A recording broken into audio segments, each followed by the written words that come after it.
Bulletin का आगाज अहम खबर के साथ। इलेक्शन कमीशन ने नई हल्का बंदियों का दौरानिया कम कर दिया। इलेक्शन कमीशन का नई हल्का बंदियां 30 नवंबर तक मुकम्मल करने का फैसला। हल्का बंदियों की हतमी शात 30 नवंबर 2023 को होगी। इलेक्शन कमीशन का ये बताना है, हल्का बंदी के दौरानिये को कम करने का मकसद जितनी जल्द मुमकिन हो सके इंतखाबात कराना है। 30 नवंबर की तारीख को मद्देनजर रखते हुए इलेक्शन का शेड्यूल भी ऐलान कर दिया जाएगा। इससे कबल हतमी हल्का बंदियों की शात 14 दिसंबर को होना थी, जो कि अब 30 नवंबर को होगी और ये फैसला किया गया है। मजीद क्या फैसले हुए हैं जानते हैं नुमाइंदा वकार सैयद से। जी वकार, बताइएगा इस हवाले से। जी बिल्कुल, इलेक्शन कमीशन पर जो सियासी बातें थी या इसके अलावा जितने भी स्टेक होल्डर्स थे उनका दबाव था कि वो नई हल्का बंदियों में ना जाए। ताम उसके बाद इलेक्शन कमीशन ने जो है वो नई हल्का बंदियों का ऐलान किया और उसकी खत्मी जो इशात थी वो पहले जो शेड्यूल था उसके मुताबिक 14 दिसंबर को होनी थी। ताम जो अभी इलेक्शन कमीशन ने मुशावरत की है उस पर, उसके बाद जब सियासी जमातों के जानिब से बार बार ये मुतालबा जो है वो दोहराया गया, तो आज इलेक्शन कमीशन ने एक इजलास में बाकायदा तौर पर इस बात की मंजूरी दे दी है कि जो हल्का बंदियों का शेड्यूल है जो 14 दिसंबर को मुकम्मल होनी थी, अब उसको 30 नवंबर तक जो है वो कर दिया गया है। ये तकरीबन 15 दिन यानी 2 हफ्तों से जायद का ये गैप जो कमी है वो की गई है और इसका मकसद यही है कि जो सियासी जमातों की जानिब से जो बार बार और कुछ जो आईनी पिटिशन जो है मुख्तलिफ जो हाई कोर्ट और सुप्रीम कोर्ट में जो है वो जेर इल्तिवा है, जिसमें बर वक्त जो आम इंतखाबात के इनेकाद है उससे मुतल्लिक की गई है, उसको मद्देनजर रखते हुए इलेक्शन कमीशन ने ये जो दौरानिया है उसको भी कम कर दिया। और जबकि ये प्रेस रिलीज इस वजह से भी अहमियत के हामिल है कि उसमें बाकायदा तौर पर यह कहा गया कि इसी तारीख को मद्देनजर रखकर इलेक्शन कमीशन जो है वो आइंदा आम इंतखाबात के शेड्यूल का ऐलान भी जो है वो कर दिया जाएगा। अब चूंकि इलेक्शन कमीशन के पास जो, क्योंकि एक आईनी प्रोसेस था जिसमें ये हल्का बंदियां करनी थी, वो अगर 30 नवंबर को मुकम्मल हो जाती तो उसके बाद आम इंतखाबात के इनेकाद में कोई रुकावट जो है वो नहीं रहेगी। आम इंतखाबात के इनेकाद के लिए जो शेड्यूल होगा वो कम अज कम 48 और ज्यादा से ज्यादा जो है वो 54 दिन पर जो मुहित होगा, जिसके बाद अब ये तवक्को की जा रही है कि इलेक्शन कमीशन की जानिब से जो आम इंतखाबात के इनेकाद से मुतल्लिक जो पोलिंग डे होगा वो जनवरी जी का जो आखिरी जी हफ्ता है। वकार, आप साथ ही मौजूद रहिएगा। ब्यूरो चीफ इस्लामाबाद अदील बड़ाइश ने भी हमें ज्वाइन किया है। अदील, इलेक्शन कमीशन ने नई हल्का बंदियों का दौरानिया तो कम कर दिया है, अब कब तक हो पाएंगे इंतखाबात?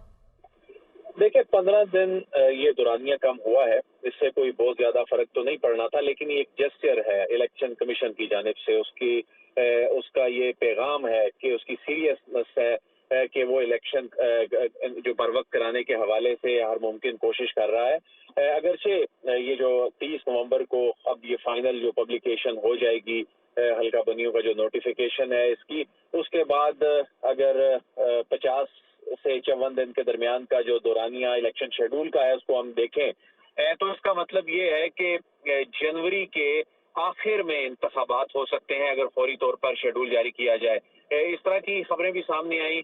वकार ये रिपोर्ट करते रहे कि इलेक्शन कमीशन इस बात पे भी गौर कर रहा है कि वो अब इलेक्शन की तारीख भी दे दे, अगरचे अभी शेड्यूल जारी नहीं किया जा सकता, लेकिन इलेक्शन की तारीख दे दे ताकि एक अनसर्टेनिटी खत्म हो। सियासी जमातें जो कि अहम स्टेक होल्डर हैं उनकी जानिब से सवाए चंद एक सियासी जमातों के ये मुसलसल मुतालबा सामने आ रहा था कि इंतखाबात की जो ताखीर है उसकी बड़ी वजह ये हल्का बंदियां है। शायद ऐसा जानबूझ के किया गया है कि शायद ऐसा नून लीग चाहती थी कि इंतखाबात आगे ले जाए जाए, लेकिन एक आईनी जो तकाजा था मरदमशुमारी के हवाले से, जी, इलेक्शन तो वो कमीशन ने नई हल्का बंदियों का दौरानिया कम कर दिया है। अदील बड़ाइश, वकार सैयद हमारे साथ मौजूद थे। आप दोनों का बहुत शुक्रिया।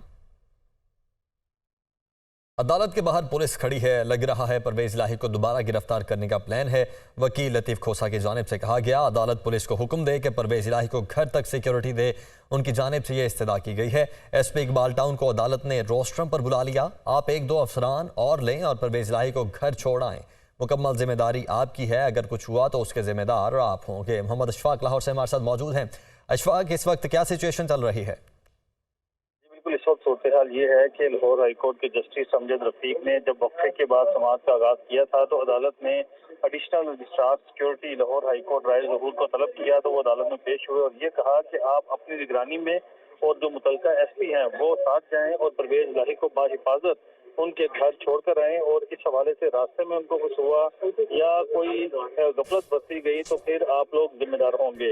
इस वक्त कमरा अदालत में समाअत तो खत्म हो चुकी है, लेकिन DIG operation Ali Nasir Rizvi, additional registrar Lahore high court Rai Zahoor और उनके साथ दीगर जो पुलिस अफसरान हैं वो कमरा अदालत में मौजूद हैं। और इस मौके पर एडिशनल रजिस्ट्रार जो सिक्योरिटी हैं वो उनको जस्टिस समझद रफीक ने कमरा अदालत में बुला लिया है और इसके साथ साथ डीआईजी ऑपरेशन अली नासिर रिजवी को भी कमरा अदालत में बुला लिया गया है और इस हवाले से इन्हें अहकाम जारी किए जाएंगे। इसके बाद अदालत आज के समाअत से मुतल्लिक हुक्म जारी करेगी, जबकि अदालत ने ये सख्ती से कहा है कि किसी सूरत इस मामले में गफलत न बरती जाए और परवेज इलाही को बाहिफाजत घर पहुंचाने के लिए तमाम वसाइल को बरोएकार लाया जाए। तमाम वसाइल को बरोएकार लाया जाए। इशफाक, बहुत शुक्रिया आपका। डॉलर के बाद पेट्रोल और डीजल की भी ट्रिपल सेंचुरी। निगरान हुकूमत ने अवाम पर पेट्रोल बम गिरा दिया। पेट्रोल की फी लीटर कीमत में 14 रुपये 91 पैसे इजाफा हुआ। पेट्रोल की नई कीमत 305 रुपये 36 पैसे हो चुकी है। डीजल की फी लीटर कीमत में 18 रुपये 44 पैसे का इजाफा हुआ है। डीजल की नई कीमत 311 रुपये 84 पैसे हो गई है। महंगाई के सताए अवाम पर निगरान हुकूमत ने फिर पेट्रोल बम गिरा दिया। पेट्रोल और डीजल ने ट्रिपल सेंचुरी मुकम्मल कर ली। पेट्रोल 14 रुपये 91 पैसे महंगा, नई कीमत 305 रुपये 36 पैसे लीटर हो गई, जबकि डीजल की कीमत में 18 रुपये 44 पैसे इजाफा 311 रुपये 84 पैसे लीटर हो गया। 15 रोज में पेट्रोल 35 रुपये लीटर महंगा हुआ। IMF की एक और शर्त पूरी करके पेट्रोल और डीजल पर लेवी की मुकम्मल शरह आयद कर दी गई है। महंगाई के मारे अवाम पर एक बार फिर पेट्रोल बम गिरा दिया गया। निगरान हुकूमत के दौर में पेट्रोलियम मसनूआत की कीमतों में दूसरी बार बड़ा इजाफा। पेट्रोल और डीजल ने पहली बार ट्रिपल सेंचुरी मुकम्मल कर ली और मुल्क की तारीख में पहली बार कीमतें बुलंद तरीन सतह पर पहुंच गईं। पेट्रोल की कीमत में 14 रुपये 91 पैसे फी लीटर इजाफा किया गया। नई कीमत 305 रुपये 36 पैसे हो गई। हाई स्पीड डीजल की कीमत 18 रुपये 44 पैसे फी लीटर बढ़ा दी गई। हाई स्पीड डीजल 311 रुपये 84 पैसे लीटर हो गया। वजारत खजाना ने नोटिफिकेशन जारी कर दिया, जिसके बाद नई कीमतों का इतलाक हो गया। भारी भरकम बिजली के बिलों और महंगाई के सताए शहरी तेल की कीमतों में इजाफे पर हुक्मरानों पर बरस पड़े। कहते हैं सिर्फ 15 रोज में पेट्रोल 35 रुपए लीटर महंगा किया गया। आवाम को ना समझ लो निचोड़ने वाली बात हो गई है। और ये 306 रुपए जो जिन्होंने अपने पेमेंट बढ़ा दी है पेट्रोल की, तो बड़ा ज्यादती वाला काम है ये। तो हर शख्स ऐसे मायूस है सर, हर शख्स ऐसे मायूस है। कोई ऐसा नहीं है शहर मुल्क के अंदर जो मायूस ना हो। पेट्रोल पे इजाफा होगा तो आटे चीनी पे बिल्कुल बढ़ेंगे, बढ़ते ही जा रहे हैं, कमी होने का नाम ही नहीं लिए। इतनी परेशानी हो है कि जो सैलरियाँ हैं उसमें गुजारा नहीं हो रहा है भाई। रोजाना सुबह सो के उठो तो पता चलता है पेट्रोल इतना महंगा हो गया है, आटा इतना महंगा हो गया है। दूसरी तरफ हुकूमत ने IMF की एक और शर्त भी पूरी कर दी। पेट्रोल पर लेवी की मुकम्मल शरह 60 रुपए लीटर आयद कर दी गई। डीजल पर लेवी की शरह 50 रुपए लीटर कर दी गई। वजारत खजाना जराये के मुताबिक लेवी की शरह में इजाफे की मंजूरी बजट में दी गई थी। गैर मुल्की खबर एजेंसी के मुताबिक आलमी सतह पर तेल की कीमतों का जायजा लिया जाए तो 15 अगस्त को ब्रेंट खाम तेल की कीमत 85.08 डॉलर थी, जो 1 सितम्बर को 87.01 डॉलर हो गई। इस हवाले से खाम तेल की आलमी कीमतों में इतना रद्दोबदल नहीं हुआ। तेल की कीमतों में हालिया इजाफे को IMF की कड़ी शराइत, रुपए की बेकदरी और हुकूमती टैक्सेस से जोड़ा जा रहा है। पेट्रोलियम मसनूआत की कीमतों में इजाफे के बाद ट्रांसपोर्टर्स ने किरायों में इजाफा कर दिया। लाहौर में ट्रांसपोर्टर्स ने किरायों में 10 से 15% तक इजाफा कर दिया है। तफसीलात जानते हैं नुमाइंदा ज़ैनुल आबिदीन से। जी ज़ैनुल आबिदीन, बताइए कि इस हवाले से। ये हुकूमत की जानिब से पेट्रोलियम मसनूआत की कीमतों में एक माह में दूसरी मरतबा ये इजाफा किया गया है, जिसके बाद अभी महकमा ट्रांसपोर्ट पंजाब और डिजिटल ट्रांसपोर्ट अथॉरिटी की तरफ से तो नए किराएनामे का कोई नोटिफिकेशन जारी नहीं किया गया, लेकिन ट्रांसपोर्टर्स की जानिब से अज खुद किरायों में इजाफा कर दिया गया है और ट्रांसपोर्टर्स की जानिब से 10 से 15% तक लाहौर से दूसरे शहरों को जाने वाली जो पब्लिक ट्रांसपोर्ट है उसके किरायों में इजाफा किया गया है। जो नया किरायानामा जिसको अज खुद तश्कील दिया गया है उसके मुताबिक लाहौर से कराची का किराया 5800 से बढ़कर 6100 रुपए हो गया है। इसी तरह रावलपिंडी का किराया 2000 रुपए और पेशावर का 2200 रुपए से 2350 रुपए तक हो गया है। कोयटा का किराया लाहौर से 4200 से बढ़कर 4400 रुपए, जबकि मरी का किराया 2200 से बढ़कर 2400 रुपए हो गया है। इसी तरह पेट्रोलियम मसनूआत की कीमतों में ये इजाफे के बाद गाड़ियों के जो दीगर स्पेयर पार्ट्स हैं वो भी महंगे हो गए हैं, लेकिन दूसरी तरफ जी ज़ैनुल आबिदीन, बहुत शुक्रिया आपका। नवाज शरीफ की वापसी और आइंदा आम इंतखाबात का लाया अमल। कायद मुस्लिम लीग नून की ज़ेर सदारत अहम मीटिंग। शहबाज शरीफ और इसहाक डार भी मौजूद। मुल्क की मुआशी सूरत हाल और दीगर मामला तय होने के बाद नवाज शरीफ मुल्क वापस जाने का फैसला करेंगे, इजराइल की जानिब से यह बताया जा रहा है। इरफानुल हक ने हमें ज्वाइन किया है लंदन से। इरफान, क्या डिटेल्स हैं?